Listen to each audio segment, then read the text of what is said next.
Thank you. When it comes to 11-month-old Mackenzie, Dwight, you are not...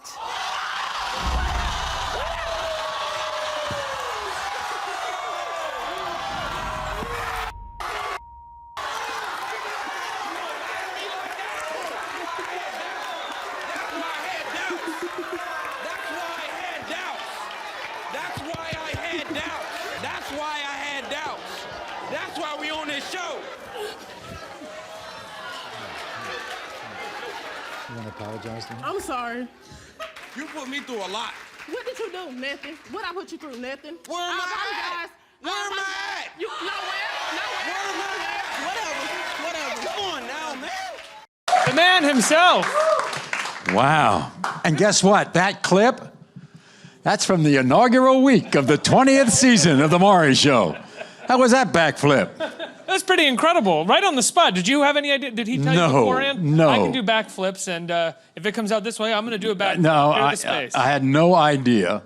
That's about the third backflip I've had on the show. Is that true? Yeah. I think if you've seen one and you can do one, I guess in those circumstances you would. Are all three backflips due to someone finding out that they are not the Of dad? course. Yeah. I want to tell you, Ricky, the next time I get a backflip for somebody who wants to be the father, I'll let you know. That'd be a good day, I feel like. It would be great. Yeah. But you know, it's very interesting because everybody thinks the guy doesn't want to be the father. But there are times, for instance, when a guy has been in this child's life for 3 and 4 years, has bonded with this child, has been a parent to this child, and all of a sudden there are things in his head that he feels all of a sudden he might doubt that he's the father, and he finds out he's not the father. That's kind of heartbreaking. That's a very heartbreaking moment. And some of these fellows do stay in the lives of these kids, and some don't. How much do you and the producers of the show keep up with people? With stories like that, if the guy says, for instance, you know, I don't care, I'm still this guy's father, even though I'm not his birth father, I will stay in his life, we'll go back a year later and find out. I'll tell you one story that I'm very proud of, and that was that because the show's been on so long, I had a girl 16 years ago, 14 years old, running the streets, trying to get pregnant, having sex, doing drugs, just out on her own, trying to have a baby because she wanted unconditional love. And we kind of, you know, scared her straight and did some things. And then we hadn't heard from her. 16 years later, she came to the show. She graduated high school. She graduated college. She got married, had kids, and has a job. How about that? That's unbelievable. What did she think of the footage of her? What turned her around and what turns most of these kids around is seeing themselves on the air, acting so ridiculous that they are so embarrassed that in itself helps them turn their lives around. Who would have thought that, like, you know, that you change people's lives around by sort of showcasing them at their worst, you know? Correct. I mean, that, yeah. Well, everybody... I can't imagine that you expected that to be the case. Well, I did. What surprises me is that they have picked my show and obviously me to kind of give them a safe space so they can unburden themselves of everything that's going on in their lives. And I think what they're looking for is if it means a forgiveness, if it means starting a new life, if it means getting a father into a child's life, they think they can do that and begin a whole new life after the show. Sometimes it works, sometimes it doesn't work. Let's go back. So we're celebrating the 20-year anniversary of the show. Let's go back to the beginning and talk about how the show became Maury. Prior to Maury, it was the Maury Povich Show. Correct. Right? Yeah. I worked for a studio called Paramount, and it was a very successful show. And interesting enough, that show ended because a company called DreamWorks, which was led by Steven Spielberg and David Geffen, and Mr. Katzenberg, they wanted to do a 7 o'clock, 7:30, kind of a news show, wrapping up the day's news, and wanted to hire my wife, Connie Chung, and me. And because all those time periods were filled with shows like Jeopardy and Wheel of Fortune and Extra and Access Hollywood, there wasn't a place for that show. So my years at Paramount ended, And I was in the business, it doesn't happen often, I was a free agent. And so I went back to doing the talk show. So I didn't own the Maury Povich Show, even though I owned my name. So I couldn't call the next show the Maury Povich Show. So eventually I went to Universal, which became NBCUniversal, and they had the amazingly creative instinct of calling the show Maury, and that's how it started. You're like, I don't know what to do. I don't own the show. They're like, just take away the last name. Come on, let's go. That's it. That's the way it started. And when it began, I mean, when I was doing my Paramount show, we were doing a lot. Well, think about this. I mean, we're doing secret crushes. We were doing cooking segments. We were doing fashion segments. We were doing very newsy segments. And when the Maury Show started, we needed something new because things had changed. This was now 1998. And more talk shows that you have to compete with. Yeah, and a lot of talk shows to compete with.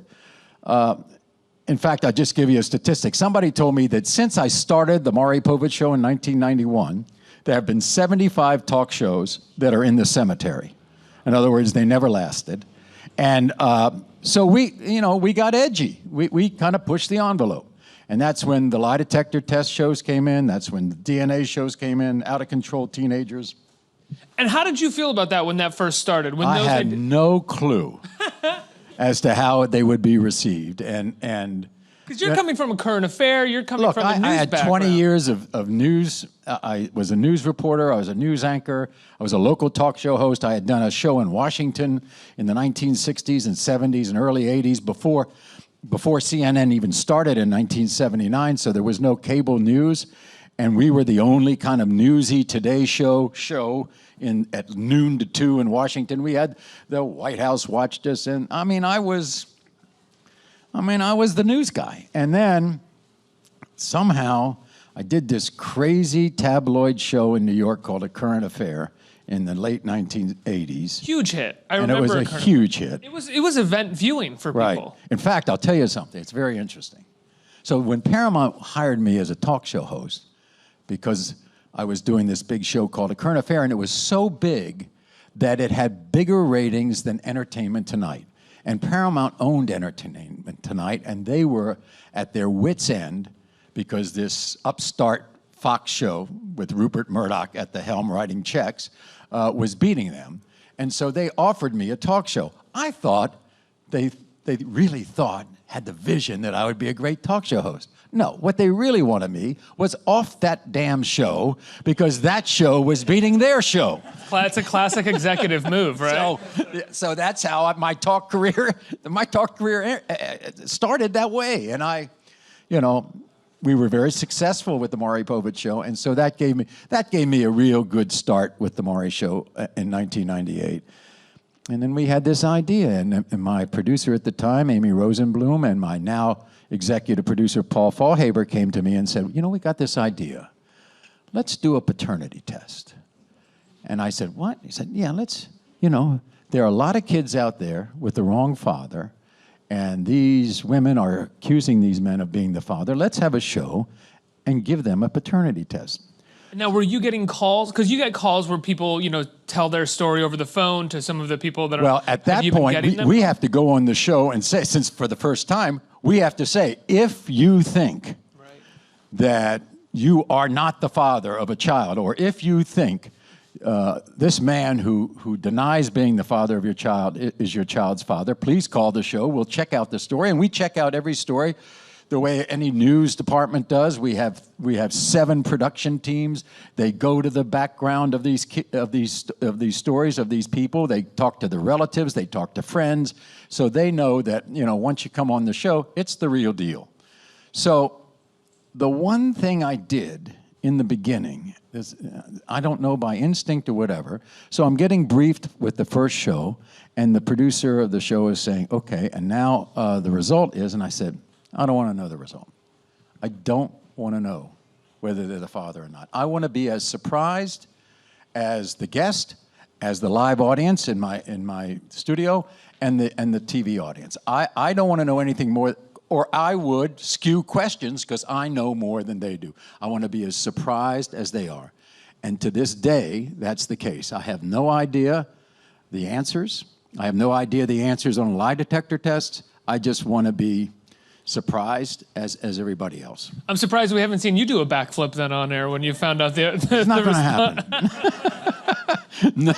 Never in my life was I able to do that. I couldn't even do it in a pool. Now, obviously, you know, sometimes when you have people come on, be they paternity tests or scared straight, you have people who have a certain kind of temperament at times. Maybe Yes. they just have a temper. Yes. Have you ever had some sticky situations Well, I on mean, there? look, there have been a lot of chairs pushed over. I do not allow any physical violence. They come up, you know, chest to chest, nose to nose. I have some very instinctual body security guards who just, you know, take what's up. over. And so I've been lucky. I've had a chair fly past me once or twice, but I've been unharmed. Have there been, once you start pushing the envelope and, you know, you start doing the scared straight, the paternity tests, phobias and stuff like that, was there any sort of ideas that you nixed that you were like, that's going too far for my taste? First of all, I don't do religion. I think it's just bad talk show material. It's not good for me. I don't do politics. I think that, you know, that's a personal issue with people. There's also multiple networks out there already doing politics. I can't do it better than they do. You did have a show briefly on MSNBC though, right? With your wife. I did. It was we did one for 6 months. We had a lot of fun. We it was kind of temporary to start with. We didn't know whether it was going to last. It didn't. I think my wife mistreated me on that show, quite frankly.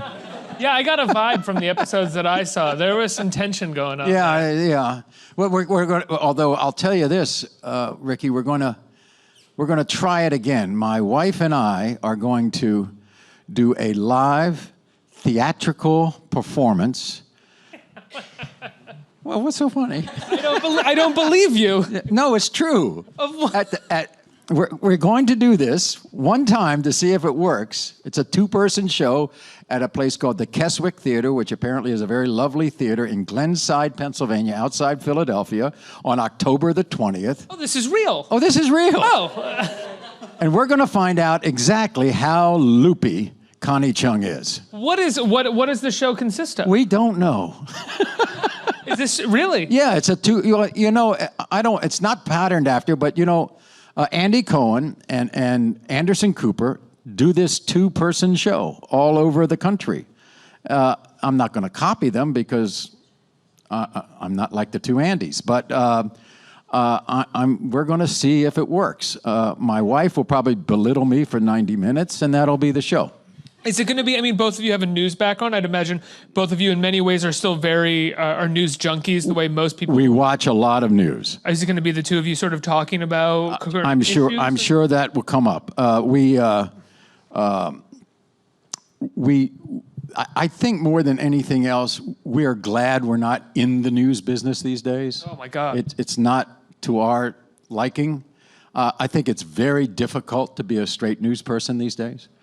I think there's too much pressure on news people in order to get a rating, to set a certain agenda, and I don't think we're not there. Yeah. The 2 of you, do you have any sort of divergent opinions when it comes to the news? Several. Like, so there'll be some conflict. There's a lot. Yeah, I mean, for you know, like for instance, I mean, my wife. I voted for George W. Bush, and I voted for Barack Obama. So am I bipolar? I don't know. But she, I don't think she really liked my George W. Bush. I got to be honest with you, I don't either, but I like the Barack pick. Yeah, well, see? Well, George W. Bush happens to be a personal friend of mine, and I've known him for 30 years, and he's a decent man, and I have great regard for him. And so, you know, that's when loyalty to me and friendship overtake politics. Now, obviously, there's some political issues we don't agree on, but, you know, those were the days where you could get past that. I don't know whether you can do that anymore. It's very tough to do that these days. I think it's going to be a great show. Then we're going to see that. We'll try to have a lot of fun. Do you guys rehearse? Are you just going to get up and just? Haven't done a thing. Just going to get up and kind of. We haven't. And No. Guess what? I've got about a month, and I'd say that I'm going to the computer when we leave here, and I'm going to start writing. So, what is it like to be doing Maury 20 years in? How does it feel? Well, it's first of all, I'm an old guy. All right, as my wife says, yeah, he's old, but he hasn't had any work on his face. So I'm 78 years old. Are you really? Yes. Maury, you don't look 78. 78. Yeah. Yeah, I'm 78. Congratulations, you look great. Thank you. Well, thank you. Anyway. I hope you feel great, it's too. like the guy says, you don't look a day over 75. Okay, so. I didn't give a number. I did not give a number. So I really feel good. I do 135 original shows a year. We tape twice a week in Stamford, Connecticut, at a great place called the Rich Forum. We tape 3 shows on Thursday, 2 shows on Friday. Probably work 31, 32 weeks a year. And I feel good. I drive to Stamford by myself a couple of days a week because I like to do that and keeps me fresh. I play a lot of golf. It's the only disease that my wife allows me to have. I've heard you love golf. I love golf, yeah. I mean, it's kind of in my blood. My father was the sports writer for the Washington Post for 75 years. And he started in this small town. He was a townie in Bar Harbor, Maine, in the early 20th century. And he started as a caddy.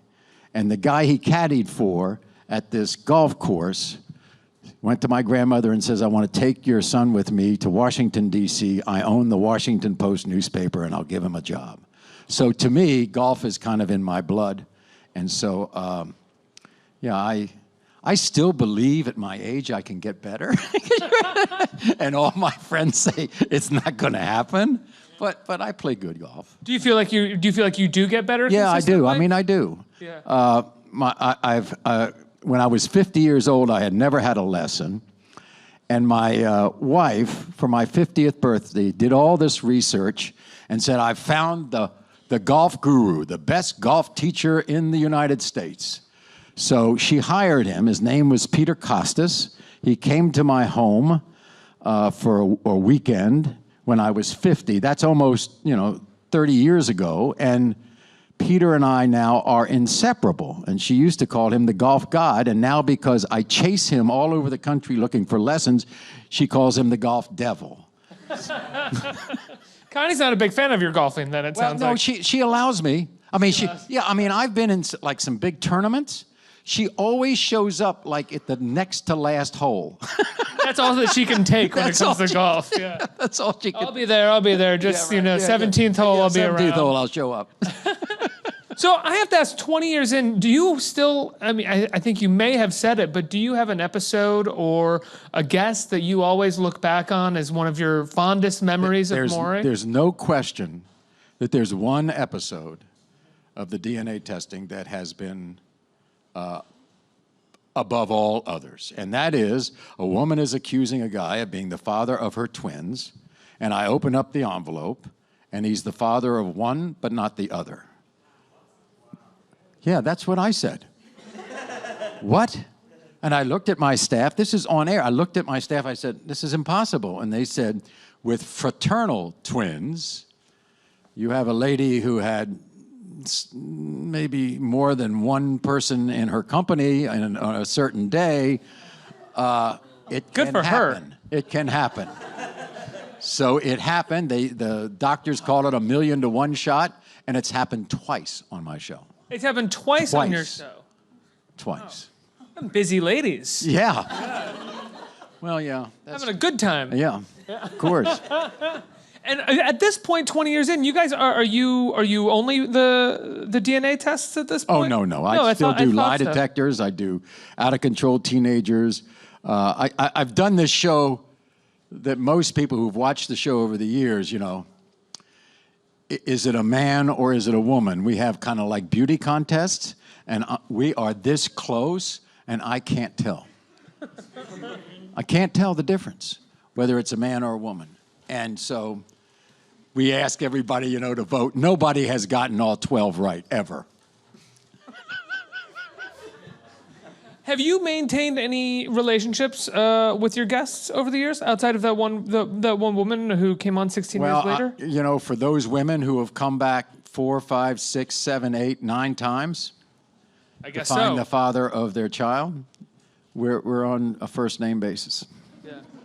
And so, and by the way, I know that most people would think that, they would denigrate a woman like that. And I take another view. If a woman is trying to find a father of their child, knowing that the chances for that kid to have a successful life are so much better with a 2-parent home, I give her credit. I give her credit for courage to come back, face that embarrassment over and over again, looking for the father.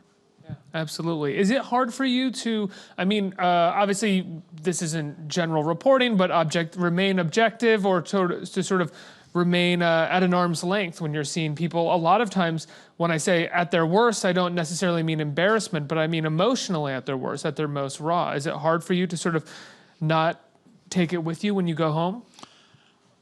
I take some of it with me, but at the same time, we all have our own lives, and I think our own lives overtake, those feelings you have, and, I definitely, those stories that really touch me, I have that producer of that particular show who's closest to that guest, make sure that that guest, we have a connection with that guest, if that guest needs some counseling help, that we help with that, and so therefore, yes, we have contacts that way. Let's get some questions from the audience. Who has a question? Right here. Sure. Hey, thanks for being here. First off, got to say, your voice is so calming. I would pay good money to hear you read Goodnight Moon. Really? Just throwing that out there. Well, my son has heard it, and my 2 daughters have heard that. But my voice, everybody says, I'll never forget that. Well, that voice has a history of cigarettes and whiskey. I can just tell you. Good to know. I was going to ask. Do you still drink whiskey? Oh, I drink scotch. You drink scotch now, yeah. not the bourbon? No, I don't drink bourbon. I've always had scotch. I've had several varieties of scotch. I think my father started out like with J&B and Chivas and things like that, and then I started drinking. And then he started drinking Dewar's, so I started drinking Dewar's, and then I went to Chivas, and now I'm at Johnny Walker Black right now. Well, how long ago did you quit smoking? Almost 20, maybe 15. But I mean, there are. I've been on the air with this show 20 years, and most of my staff has been around with me for that long. So they remember in between segments. Were you a heavy smoker? I was a strange smoker. I smoked 13 cigarettes a day, and it didn't matter when the 13 ended. If it was at 7 o'clock at night, I didn't have another cigarette. I was a kooky smoker. What was that a deal that you made? It was a with deal in my head. Right. Gotcha. Yeah, I had those too. It was a bad deal. It was a bad deal. Yeah. Did you smoke? I did, and I had the deal that never in the morning, or never really until the sun went down. For the most part, that was part of the deal, right. And never more than a half a pack in a day. I think more than anything else, we have Connie and I have a 22-year-old, and when he got to be about 5 or 6, I said, "Oh, this is ridiculous. You'll never live that long, so you better quit." So I was at the bottom of I don't think you can quit until you're at. It's like alcoholism, I think, and any other addiction. You have to be at the bottom in order to change it. I think, at least that's what it was with me. And go ahead. Yeah, no, asking you to read Goodnight Moon was not my question. Okay. Now, when I think back to your show, I love your show, by the way, and one of my favorite celebrations for someone who was not the father was it wasn't a backflip, but he did this back somersault, and he comes this close to kicking the woman right in the face. Yes. With that said, I then find myself, I'm laughing hysterically, of course, Right. and then I'm thinking, this is a woman who does not know who the father of her child is. There's Right. a child somewhere Correct. who does not know who their father is, may never know. Yeah. But I'm here laughing my ass off, and Right. I'm wondering if there's some sort of feeling that comes with that, where your show has hilarious celebrations, but it somewhat distracts. I think those two sensitivities on the part of the viewer are what makes the show a success. Because at the same time, when there is, on the surface some hilarity, underneath, there's real issues at hand. And so I think that's part of it. I'm always fascinated by some of the reaction to the show. Critics, accuse me of exploitation, and yet I see viewers who come to me and say, you're really making a difference in these people's lives. And that's what I hang my hat on. And I think the critics, they look upon it one way because, we're pushing the edge of the envelope. And I just look on it another way. And I've just, I've basically said to the critics, well, I've had that throughout my career. I had it with A Current Affair and everything else. And they've always somehow, criticized me in terms of what I do. And I've basically come to the conclusion that they're nothing but a bunch of elitists, and I don't give a shit. Let's get another question right here. Hi. First off, thank you for your show, and every sick day I always had from school growing up, I always used to watch it like a tradition. Right. But did you watch it with your mother or your grandmother, or because I it's always get a family lot members. Of it. Yeah, Yes. it's either when I'm by a lot myself. of family, gather around the TV. Yeah. And I like it because it's like several generations. I'm very impressed with that. Yeah. So with that said, I wanted to know, since you have always 3 different segments of the show, have there ever been any experiments of having a different segment throughout the years? Well, we do some. For instance, we're trying something right now. This year, the month of October, for instance, is anti-bullying month. And because we have so many young people on the show and we have so many young people watching, we're doing a lot of segments in terms of bullying and how we can, stand up against that and try to, basically reduce the instance of bullying, because it's, we just did a show, for instance, on people with physical disabilities and how they're bullied in school. And we're just trying to make an impression upon people, how hurtful that can be. And we're just trying to reduce it as much as we can. I can think of a world leader you can make that impression upon. Yeah, right? Yeah. I think we have time for one more question right here. Yeah, hi. So you brought up at the beginning, and we've reiterated, there was that story, kind of like a success story of that girl who, Right. 16 years ago, the footage that she saw of herself was kind Right. of what turned her around.